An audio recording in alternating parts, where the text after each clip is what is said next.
Hi, my name is Peter McDonald and I'm a Maximo consultant with Millennium Insights, and this training video is being created specifically for Crown Resort Sydney. This video will demonstrate the workflow process for a PM work order as it relates to the shift team.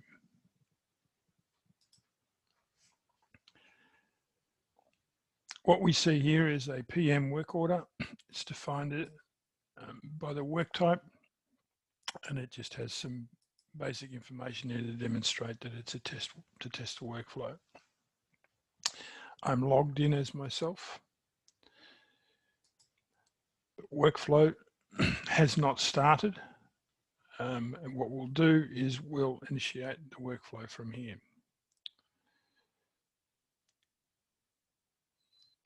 Click workflow. So we see that workflow has started. If we have a look at the workflow assignments, we see that the workflow is assigned to owner 1. If I try logged in as myself to advance the workflow, it's going to tell me that I have nothing to do. So we'll log out as myself and log back in as owner 1.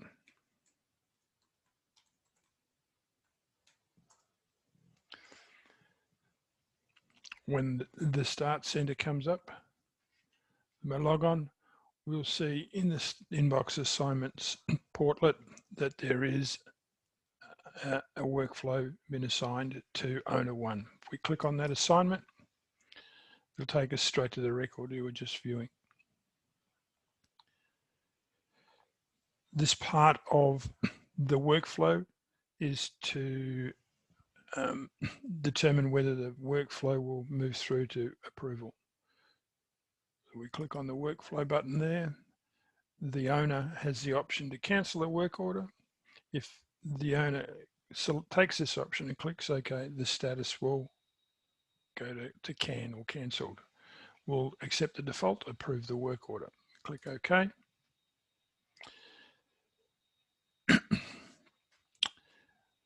Part of this workflow process also requires the owner to determine whether or not that the workflow will go to a supervisor or will reassign the workflow to a service contractor workflow or to reassign to a day trades workflow.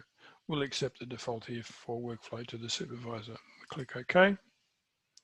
We see that the status of the work order has changed to approve. And if we look over here at the workflow assignments, we can see it's now with supervisor 1. Click OK to close that. And once again, if we test workflow, it tells us we have nothing to do. So we'll log out as owner 1 and log in as supervisor 1.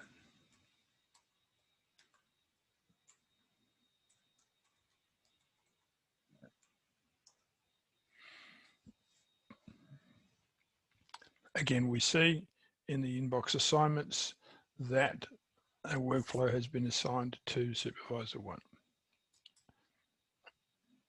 Click on that assignment and the work order now opens up. It's been approved. The next stage of the workflow or the work order is to move the work order status through to initiate. So when the work order is ready to be started, the supervisor will assign the work and route the workflow. At this point, it's probably worth noting that these fields down here determine where workflow is going to go. The owner, if that field hasn't populated, part of the workflow process will require the person to define an owner, a supervisor, and the team lead, or that the lead value is populated based on the default lead associated with this work group. For now, all of that information comes pre-populated from the PM master schedule. We'll route the workflow. The supervisor is prompted to make sure that all of the details are correct. It's just a prompt, it's not a block.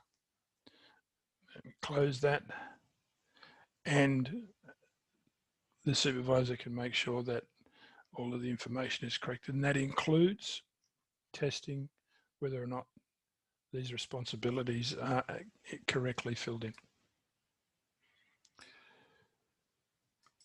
Advance the workflow again. We see that the workflow status now has changed to in progress, and the workflow is assigned to the team lead. Click OK to close that dialog box. We'll log out of that logged in user and now log in as the team lead.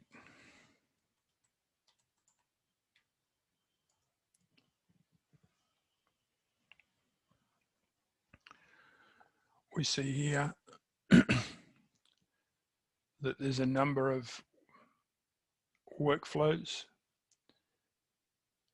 assigned to the team lead. I happen to know that the one we've just assigned is this one based on the start date.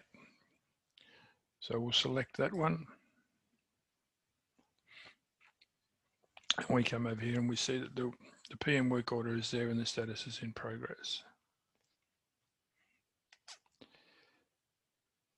So this workflow, this part of the workflow with the team lead is for the team lead to actually go and do the work per the instructions on the work order, and then close out or complete the actual work order using the workflow process to do that.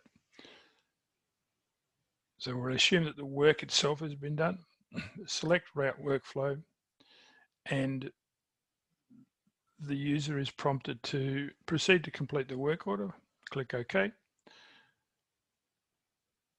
Wait on material or wait for plant condition. We will demonstrate waiting for material and waiting for plant condition in a separate video. We'll leave this to defaulted option as it is. Click OK. What workflow does is it tests to see that required fields are populated. In this instance, the record must contain labour hours to complete the work order. Close that dialog box. The workflow, because it's prompted the user for that, will actually go to the actuals tab. The labour field is highlighted as the first row, so we will need to put in there a labour record. Select the labour, select the value, and in this case we'll take test 1. Put in hours, must be greater than 0.